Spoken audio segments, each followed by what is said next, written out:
is Pop to them. Alexander Huddleston. Happy Saturday and welcome to sports. The team handball takeover of Sioux City continued today with a match 2 between Canada and the U.S. over at Longlines Family Rec Center.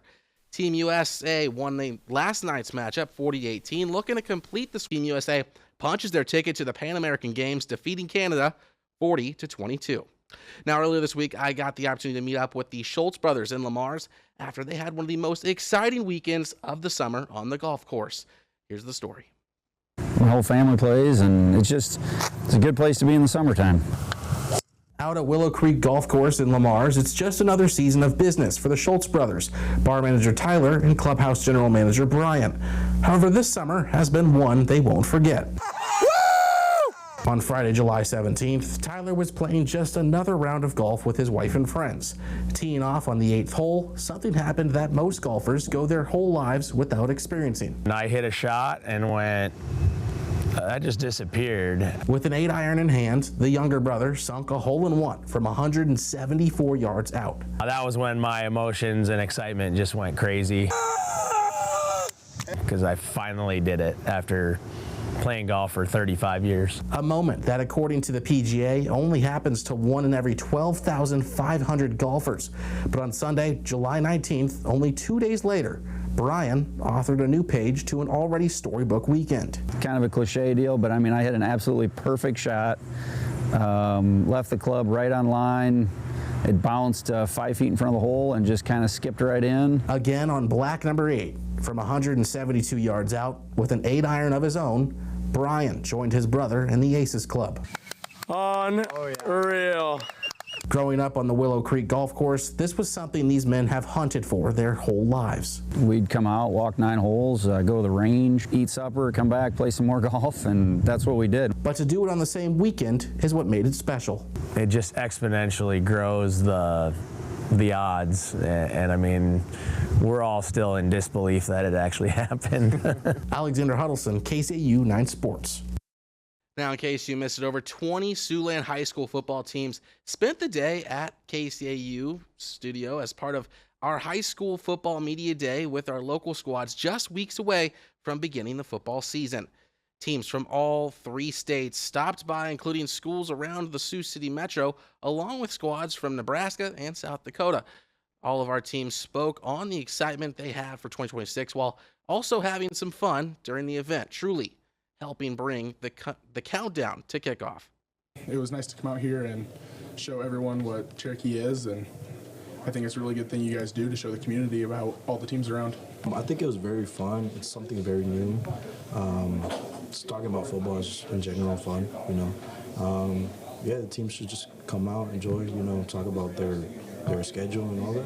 Yeah, I think it's great to be able to give these kids the experience. Most of them have never done this before, so it's really cool to get them in the studio and be able to check out and kind of see what this is all about. And then obviously having great exposure for the program. I want to thank you guys for that. It's been great.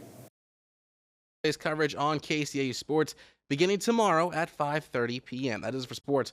We'll see you guys after the break. The countdown to high school football kickoff begins after this weekend's KCAU 9 Media Day. Now we begin our 2 days coverage with the squad right down Interstate 29 in Sloan with the Rebels of Westwood. The Rebels opened their season with a 20-13 win over Alta Aurelia, then lost 6 straight until their final game of the season, where they ended 2025 on a high, beating South O'Brien 21-20. However, heading into this season, they are without their main guy, running back Jarrett Pritchard, who graduated this last spring. Pritchard garnered himself 682 total yards with 9 touchdowns in 2025. Now they look to fill the hole after going winless in conference play last year, using it as motivation heading into 2026. Offensively, up front, like I said, I think we're going to be all right, but we're small and we're young in a lot of positions in the backfield. So, you know, I don't know if we're going to be able to hammer it 30 times between the tackles like we have in the past. And so just being a little more multiple on offense, and then, like I said, limiting big plays on the defensive side. I think we just need to come to practice every day, work hard, make sure you come in with full effort and not just half, and just give it all you got, honestly. And how much of a difference do you feel that would make for you guys, Brody? Be good. Be good to stay together, be strong, be one. Just do it all together. Rebels kick off their season in week 1 the same way they did last year with Alta Aurelia. Westwood will look to pick up right where they left off at home on August 28th. Our next squad we are covering for two-a-days will be Kingsley Pearson. You can hear from them right here at 10 tonight. KCAU 9 Sports. What is poppin' to them? Alexander Huddleston, and welcome back to sports. The Explorers finished their 7-game home stretch today with the third game of their series with the Chicago Dogs. The X's already sealed the deal for the series win on Saturday with a 4-3 win, taking this game, making it a hunt for the sweep. Sioux City gets going fast in the first inning. Austin Davis with a nice line drive down left. He's going to round first and head to second. That's a double for the stolen base record holder.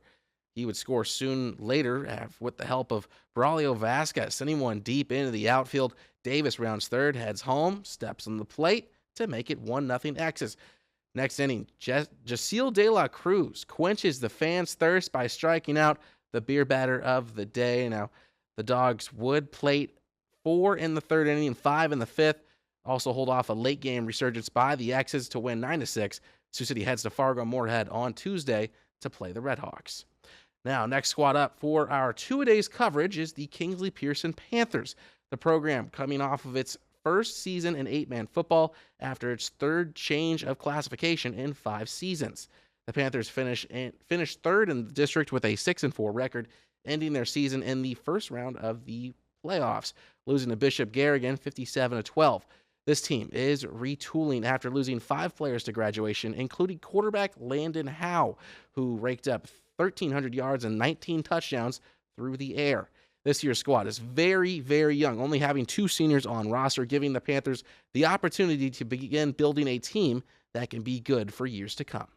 That was a big thing. Last year, we had some great skill guys. We were a little bit younger on the offensive line, but we had some great skill guys. So losing them obviously adds to what you got to do in the offseason. I mean, we lost a big piece in Tyler Cook on the defensive side, and I think stepping in to fill the shoes and then also helping the younger guys step up. But we had the opportunity to get a lot of guys a lot of playing time throughout the year. We've seen it pay dividends already this week 1 of practice schedule, so we look forward to seeing it pay dividends in the game now. One on August 21st at home. This will be the first time these two programs meet, and it will be a great opportunity for the Panthers to start off hot with a new group. The next team for our 2 days coverage will be Remsen St. Mary's, so tune in to KCAA 9 Sports to hear more tomorrow night at 6. Now, before we go, heartbreaking news as legendary Hawkeye basketball player and NBA coach Don Nelson passed away this morning in a hospice down in Frisco, Texas. Nelson was a 3-year starter at Iowa, averaging over 23 points per game his senior year. He was then drafted by the Chicago Zephyrs at the time in the third round of the 1962 NBA draft. Later in his career, he won 5 championships with the Boston Celtics. But Nelson is best known for being a head coach in the NBA. He was a head coach for 31 seasons and earned over 1,300 wins. That is the second most in NBA history. Nelson was 86. Absolutely. Well, thank you for those highlights. And I have to say, Alex, August is such a special season, at least for myself, because like before sports, people are coming in, they're getting ready for their athletics and their athletic careers. And I have to say, I'm very excited for football to get started. I am so pumped for all of the athletes to come back, especially football. Favorite sport. I'm feeling the hype every day when I'm working on these videos. So awesome. Well, thank you, Alex. Now, KCAU 9 Sports. What is poppin' to them? Alexander Huddleston, and welcome back to sports. Our next team up for our 2 days coverage are the Bishop Heelan Crusaders, who finished as the 3A state runner-up only 4 years after a winless season in 2021. Heelan ended their 2025 campaign in the Unidome, losing the 3A state championship to Nevada 27-6. Their successful 10-3 season rode heavily on the shoulders of 4-star running back and linebacker Kason Thomas, who now is on his way to Iowa. Without their lead rusher, leading receiver, and their starting quarterback from last season, the Crusaders are going to have to rely on a few key returners and a new man behind center, Eli Milkey. Really great graduating class that left us here last year and took us to the state championship game. So we got to find out, some of these guys that who wants to step up and fill some roles that had some pretty big shoes to. And I think we've got some nice kids coming back. We've got 3 all-state returners, 2 of these guys included. So there's definitely some pieces there. Whether or not we can fill their shoes, we'll find out. key's going to be who we have as our new leaders. You know, every year you have a new set of guys that are going to kind of step up and take a hold of this team and see what kind of team they want to have, because the best teams they can be are player-led teams, and hopefully we can get that and see where we can go. His first game of the season is at Sergeant Bluff Luton, another playoff team who Heelan beat last August 14-6. That game is set for August 28th, and you can bet on highlights from that one right here on Sports Zone. Tune in tomorrow night at 6 for the next edition of 2 Days, which will feature Cherokee Washington Braves. Football isn't the only sport heading into season. Volleyball is also making its return, with coaches' polls and preseason rankings coming out this week. Starting in the GPAC, it's the reigning conference champs, Northwestern, taking the #1 spot after going undefeated in conference play for the second season in a row. They finished in 2025 with a 33-4 record and as the national runner-ups, losing to Indiana Wesleyan in the NAIA Women's Volleyball Championship. Rounding out the top 5 is cross-county rival Dordt, who finished their season in November, falling to Dakota Wesleyan in the quarterfinal round of the GPAC tournament, closing the book with a 19-9 record. Now in the NCAA, who else but the Huskers take the top seed by a mile with 1,568 points in the poll, making this the third time in the last 5 seasons that Big Red has been ranked #1 heading into the year. But a little farther down the list is another D1 squad out of Nebraska in Creighton. With 843 points, they earned the 13th ranking, hanging on to the top 25 spot for the 10th time in the last 11 seasons. Now, Avia, you reacted. You were really excited about volleyball. I know you're our resident volleyball fan. So how does it feel that we're coming back? It's weird. I feel like time is just flying by. Football feels like just ended. Volleyball feels like just ended. And it's already back to a new season. But I'm excited to watch Sports Zone every week. I'm excited.